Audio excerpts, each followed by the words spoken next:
All right, here's my story about my wedding that never happened. Trust me, it's the kind of thing you read about online and think, nah, that couldn't actually happen. But it did, to me. And honestly, I still can't believe it. So, let's rewind a bit. I'd been with James since we were teenagers. High school sweethearts, college sweethearts, you name it. He was my first serious relationship, and for years we were like that couple everyone envied, or so I thought. We got engaged at 22 with a wedding planned by 24. I thought I knew him inside and out. We talked about everything, future plans, travel dreams, even baby names. It felt like my life was perfectly mapped out and James was right there in every part of it. But here's where things get a little strange. James and my younger sister Tasha had always been close. They joked around a lot, texted each other, shared memes, all that. They'd even hang out alone sometimes, which I thought was nice, you know? I figured it's great when family and partners get along. Better that than the horror stories you hear about in-laws who hate each other. So I never questioned their friendship. I wanted to be the cool fiancé, the one who's laid back and totally unbothered. There were a few times when things felt a bit weird, though. Tasha's ex-boyfriends, for example, were all super jealous of James. They'd complain to her about how close she was with my fiancé, and at the time I thought they were just insecure. I brushed it off as their problem, not mine. I trusted James completely. But sometimes I'd notice little things, like how James would look at Tasha or how he'd lean in close when they talked. Nothing huge, just small stuff that made me wonder. But I'd always tell myself, nah, you're just being paranoid. They're family now. And I let it go. Fast forward to the big day, wedding day. The day that was supposed to be the start of my new life. The day where everything would finally come together. I was in my dress, makeup done, hair all set, the works. I had spent months planning this day down to the tiniest detail, from the flowers to the playlist for the reception. My friends and family were buzzing around, helping me get ready, and I was in that nervous but excited state, you know? Like the butterflies were real. As the time got closer, I started getting a little anxious because I hadn't heard from James all morning. Not even a, hey, can't wait to see you. But I thought, it's fine, he's probably just as nervous as I am. Maybe he's running around doing last-minute stuff. I wanted everything to be perfect, so I brushed it off and kept getting ready. Finally, the time came. I was supposed to be heading down the aisle in 10 minutes. 10 minutes! And there I was, standing in the back room of the venue with my dad, waiting for James. I had my phone in hand, just in case he texted or something. My dad was chatting away, but I was barely listening, just staring at the door, waiting to see James walk in with that grin he always had. But then 10 minutes turned into 15, then 20. At 25 minutes, my stomach started doing flips. The coordinator came over asking if we should delay the ceremony. I started to panic a little. I asked if someone could check on James, but they said no one could find him. That's when things got weird. I pulled out my phone and tried calling him, straight to voicemail. Okay, maybe his phone died or something. I tried again. Same thing. Then I went to message him on social media, and that's when I saw it. He had blocked me. On everything. My heart dropped. I remember just standing there, phone in my hand, not really processing what was happening. Like, how does your fiancé block you on your wedding day? I went from confused to angry to just straight up terrified in seconds. I mean, this was James, my James, the guy I'd planned my life with. What was going on? I must have called him a dozen times, hoping maybe it was some awful mistake or a sick prank. But no, nothing. Just silence. My mom came over, all worried, asking what was wrong, and I couldn't even explain it to her. How do you tell your mom that your fiancé has ghosted you on your wedding day? Finally, my cousin Alan pulled me aside. He looked at me with this pity in his eyes, like he knew something terrible. That's when he told me he'd overheard some guests talking. Apparently, someone saw James leave the venue early that morning with Tasha. They were seen getting into his car together, laughing, like they didn't have a care in the world. I couldn't believe it. My own sister? I kept thinking, there's no way. Not Tasha. She'd never do that to me. But the pieces started to click. The little looks, the private jokes, the way she'd always been right there, just a little too close. I felt sick, like physically sick. The room was spinning, and it was everything I could do not to completely lose it in front of everyone. I stumbled out of that back room, half walking, half running. I just needed air, needed to be away from everyone. I didn't want to believe what I'd just heard. Part of me thought maybe it was all a misunderstanding, that maybe they'd come back and everything would be fine. But deep down, I knew. James and Tasha had planned this. They'd left me here, dressed up and waiting, surrounded by friends and family, all to run off together. I must have sat outside for hours just staring at my phone, hoping for some miracle text, some explanation. But there was nothing. Just silence. I watched as guests trickled out, giving me those looks of pity, those awkward hugs, and "I'm so sorry" glances. My mom kept coming by, asking if I wanted to talk, but I couldn't. What was I supposed to say? My fiancé and my sister just ran off together, but hey, no big deal? Eventually, I was the last one left at the venue. Just me in my wedding dress, alone. I don't even remember getting home. I must have been on autopilot, just going through the motions. That night, I sat on the edge of my bed, still in my dress, feeling completely hollow. It was like everything I'd believed in, everything I'd planned had just vanished in one brutal, humiliating instant. And that was it. No wedding, no fiancé, no sister, just me, left to pick up the pieces. After the disaster that was my wedding day, you'd think I'd hit rock bottom and just start to bounce back up, right? Like there's nowhere lower to go after being left alone in a dress in front of everyone I know. But no, it turns out there was a whole new level of low waiting for me after that day. In the beginning, I was just numb. Like, I can't even describe how detached from reality I felt. My phone kept lighting up with texts and calls from people wanting to know what happened or offering their sympathy, but I couldn't bring myself to answer. I put it on silent and threw it somewhere, trying to ignore that any of this was actually real. I didn't even want to leave my room, didn't want to talk to anyone. My family, friends, everyone was reaching out, but what could they say that would actually make any of this better? Then the shock started to fade, and that's when it hit me. I was angry. Angry doesn't even begin to cover it. My mind was a constant loop of questions like, why? How could they do this to me? And what did I do wrong? I was losing sleep, replaying every single memory, analyzing every small interaction I'd had with James and Tasha, trying to figure out if there was something I'd missed, some sign I could have caught earlier. It was torture, but my brain wouldn't let me let it go. I guess I needed to find some explanation, anything that would help me make sense of it all. Then I started doing the one thing everyone told me not to do, stalking their social media.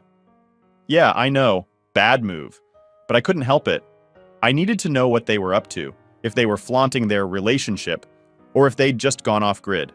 Tasha had blocked me, so I used a friend's account to look her up. There wasn't anything on her page, no posts, no photos with James, nothing.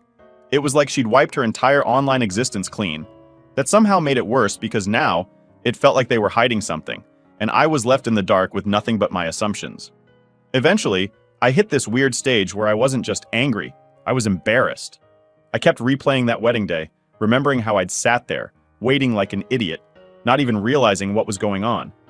I couldn't shake the humiliation of it all. People had flown in, gotten dressed up, and spent their time and money to be there. And for what? For me to get humiliated in front of everyone. At some point, I knew I needed help.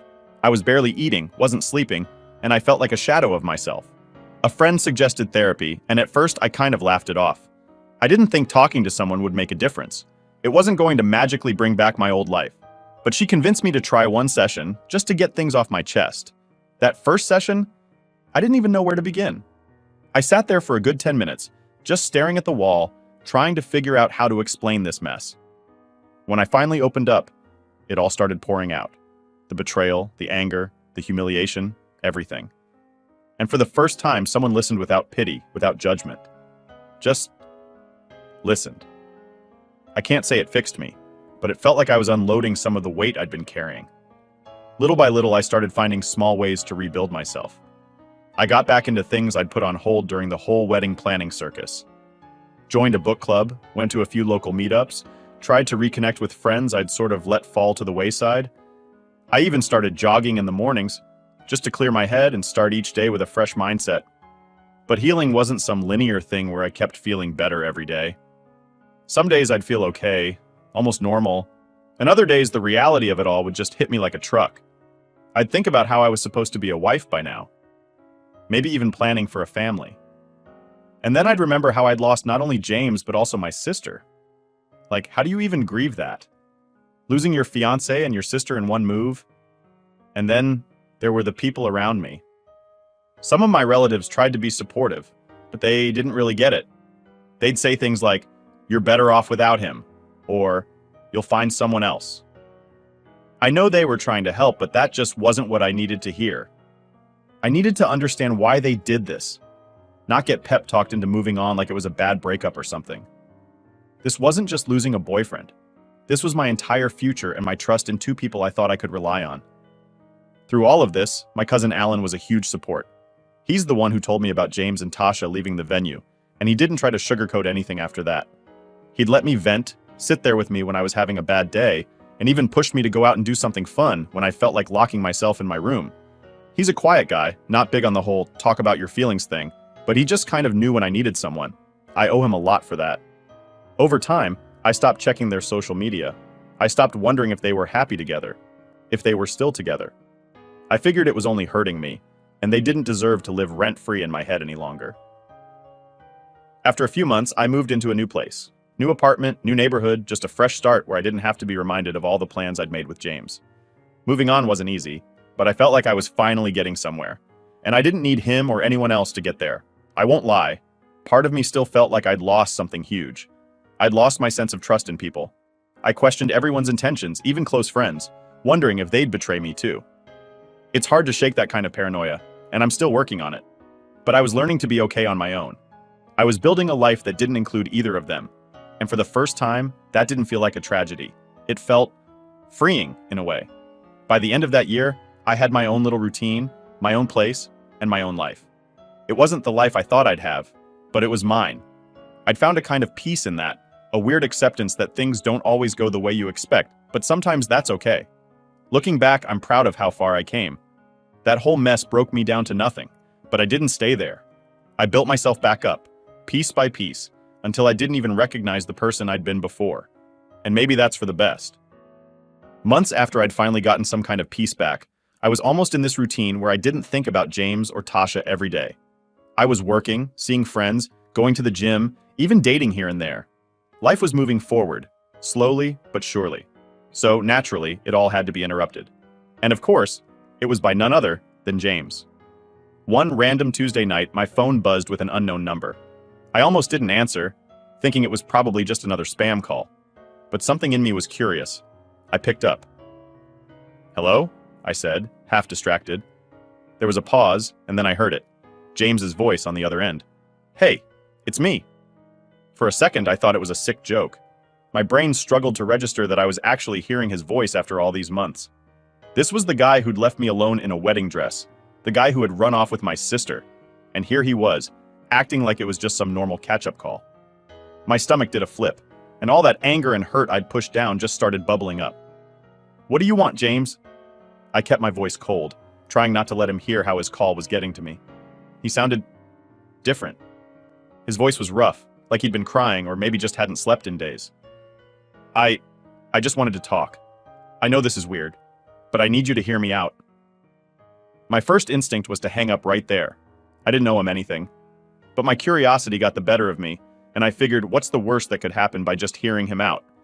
So I stayed silent, waiting for him to spill whatever he had to say. "I'm sorry," he started, his voice barely a whisper. I know that doesn't even begin to cover it, but I needed to say it. I've been a mess, trying to figure out how I ended up here, and I finally read all those messages you sent me on our wedding day. At that, I almost laughed. It took him this long to read the texts I'd sent in pure desperation, trying to stop him from running off with my sister. The texts where I told him everything I'd heard about Tasha's lies, her ex, the pregnancy rumors, all of it. He hadn't even bothered to read them until now. "What do you expect me to say, James? You ran off with my sister on the day we were supposed to get married, and now you want to talk?" My voice was shaking, and I hated that he still had this effect on me. I know how it sounds, but I was wrong about everything. I should have listened to you. I should have trusted you. I've spent months realizing how big of a mistake I made, and I know it's too late, but I wanted you to know that I'm sorry. There was this long silence where I didn't know what to say. He sounded genuinely regretful, but what did that change? My life had been ripped apart, and his sorry wasn't going to fix any of that. Part of me wanted to scream at him, but I was just too drained. So I let him talk. He started rambling about Tasha, saying that things hadn't exactly been the fairy tale he'd thought they would be. Apparently, she'd turned into someone he barely recognized, always out with her friends, blowing through his money, and treating him more like a piggy bank than a partner. I could hear the regret in his voice, and yeah, maybe it felt a little like justice. But it didn't erase what he'd done to me. "You made your bed, James," I finally said, cutting him off. "You and Tasha both. You hurt me in a way I didn't even know was possible. And now, just because you're unhappy, you want sympathy? No, I don't expect you to feel sorry for me. I miss you, he said, his voice breaking a bit. That was it for me. I almost laughed again, but this time it was more out of frustration than anything. You miss me? Are you kidding? You threw everything away for my sister, James. Whatever you're feeling right now, it's your problem, not mine. He was quiet for a second, and then he sighed. I know I can't make it right. I just needed you to know that I regret it. I was stupid and blind, and I lost the best thing that ever happened to me. I sat there, phone in hand, not really sure what to say. On one hand, I'd wanted this moment for months, to hear him admit he'd screwed up. But now that I had it, it felt hollow. His regrets didn't make any of the pain go away. They didn't make me feel better or undo the humiliation I'd gone through. Look, James, I said, trying to keep my voice steady. I've moved on. My life isn't about you anymore, and I don't want to reopen old wounds. Whatever issues you have with Tasha, they're yours to deal with.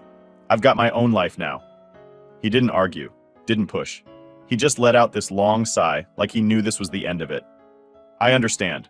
I won't bother you again, he mumbled, sounding defeated. And with that, he hung up. I just sat there, staring at my phone, trying to process everything. It felt like closure in a way, but it also stirred up things I thought I'd buried. I hadn't expected to feel so much after that call, but there I was, flooded with memories of all the plans we'd made and all the betrayal he'd left behind. It was like ripping open a wound that had barely healed. But as the days went by, I realized I didn't feel as haunted by it anymore. Hearing him say he was sorry, hearing the regret in his voice, it didn't fix anything, but it helped me let go of any last bits of anger I was still holding on to. I didn't need revenge or payback. I didn't need him to be miserable.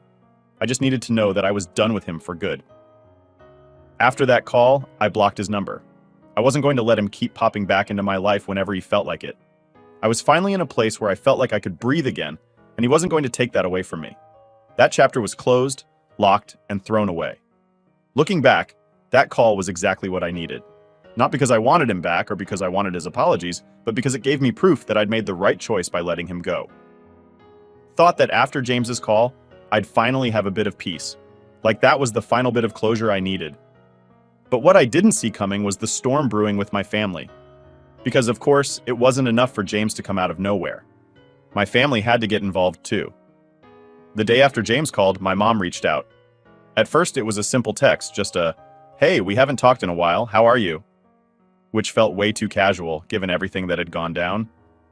We hadn't exactly been on speaking terms since the wedding disaster. My family tried to stay neutral through it all, but neutral somehow always meant backing Tasha up. After everything she'd done, they acted like it was just a misunderstanding and they expected me to brush it off. So yeah, I'd kept my distance. But here's the thing. When my mom messaged, I still felt that twinge of hope. I thought maybe she was reaching out to finally acknowledge what I'd been through, to actually take my side for once. So, like an idiot, I replied, and before I knew it, we were setting up a family dinner at my parents' house. I told myself that maybe this was the moment they'd see what I went through. I'd be able to finally get that validation I'd been wanting for so long. I showed up at their place with a mix of nerves and some weird sense of excitement. Walking in, I could feel all those old memories, the ones of happy family dinners, movie nights, holidays. All those times I thought we were a solid family. But as soon as I sat down, I could tell something was off. My parents were too stiff. My mom was making small talk, asking about work and my friends. But there was this edge in her voice that I couldn't ignore. Then, without warning, she brought up James. I felt my stomach drop. She wanted to know why he'd reached out to me and what we talked about. Apparently she'd heard through some grapevine, probably Tasha, that we'd been in contact. It was weirdly invasive, like she had a right to know all the details of my personal life. "Why does it matter, Mom?" I asked, trying to keep my cool. "I haven't been with James in ages. You guys know that," she sighed, giving me that look she used to give me when I'd get a B on a test in school, like I was disappointing her by not doing exactly what she expected. "It just feels like you're stirring up old wounds, you know? You've moved on. Tasha has moved on." And there it was, Tasha. Everything always seemed to come back to her. Tasha had moved on, so naturally, I was expected to do the same. As if I hadn't been the one actually betrayed. As if I was somehow still holding on to this for the drama or something. "I'm not the one who reached out," I said, trying to keep the anger out of my voice. James called me, out of nowhere. I didn't even want to talk to him. My dad cleared his throat, looking uncomfortable but jumping in anyway. You know, honey, maybe it's time we all just let this go. Tasha's still family, and she's had her own struggles. Can't we all just put this behind us? That's when I realized they weren't reaching out to make things right. They weren't looking for my side, my perspective. They just wanted me to forgive and forget, to make things easier for them. They wanted me to move on, so they wouldn't have to keep dealing with this messy, uncomfortable family drama. In their eyes, Tasha could be forgiven for anything, but I was the one holding on to a grudge. Are you serious? I asked, my voice starting to shake. She's still family?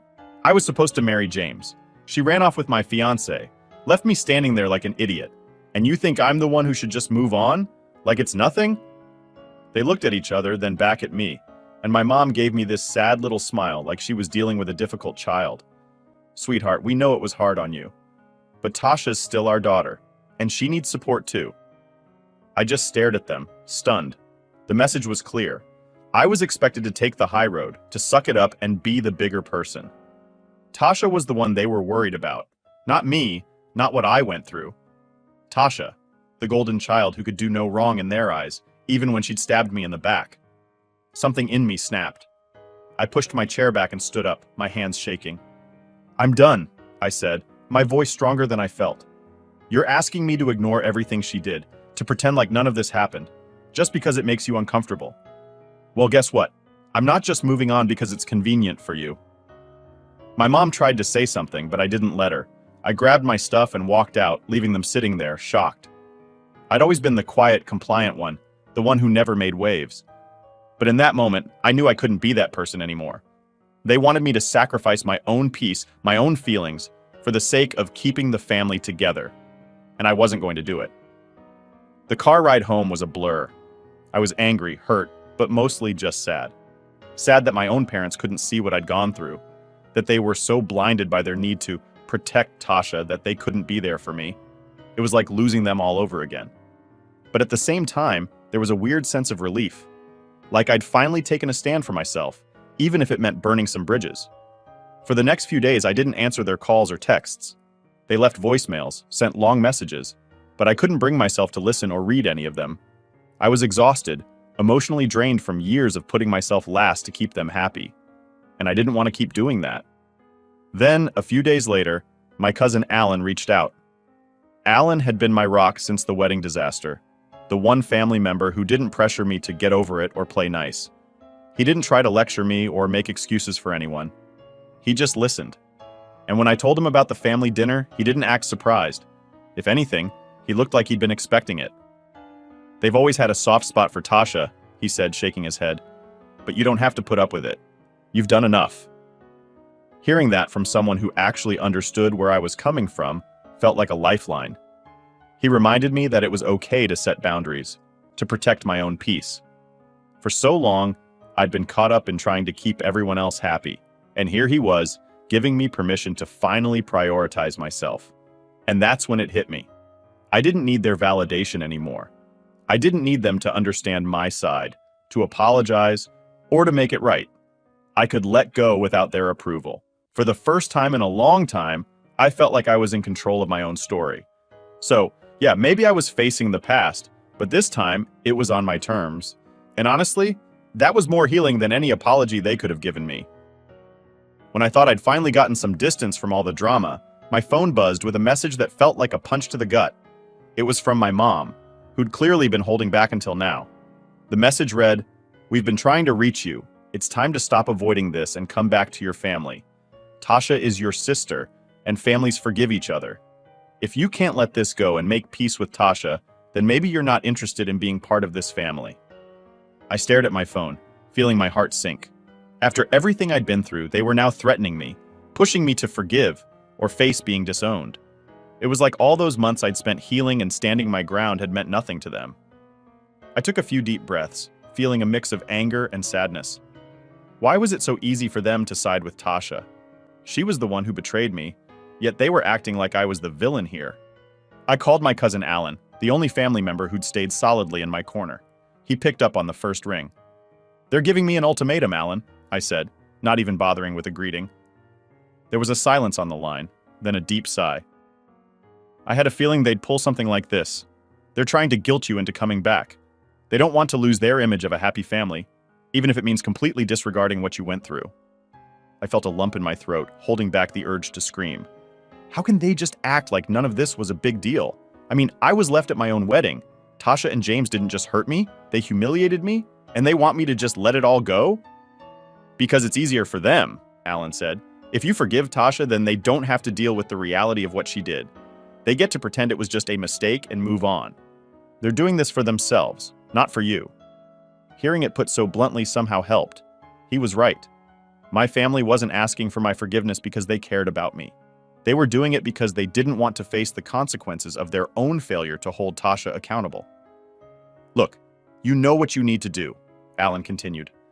You've been making a new life for yourself. You're building something without them.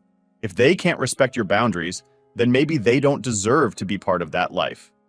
It hit me then that I'd been hanging on to the hope that, at some point, my parents would take my side, that they'd see what I'd gone through, see how much Tasha had hurt me, and finally stand up for me.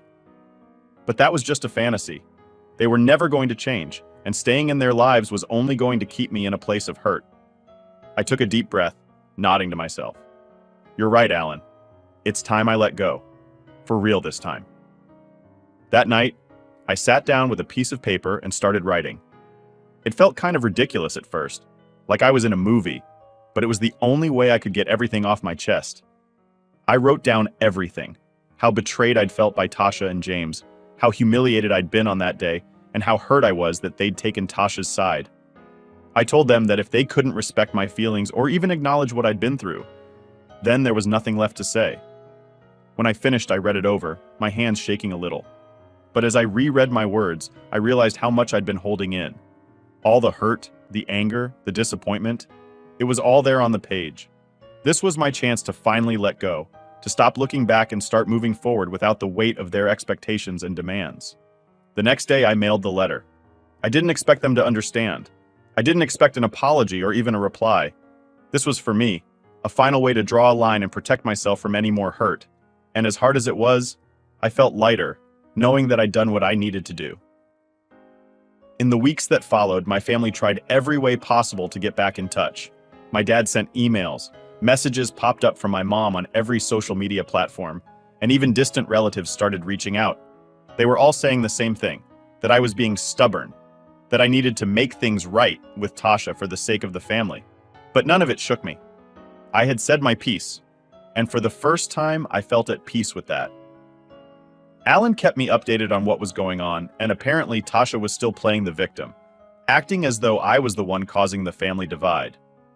My parents, from what I heard, were making excuses for her left and right, brushing off what she'd done as a mistake of youth or some nonsense like that.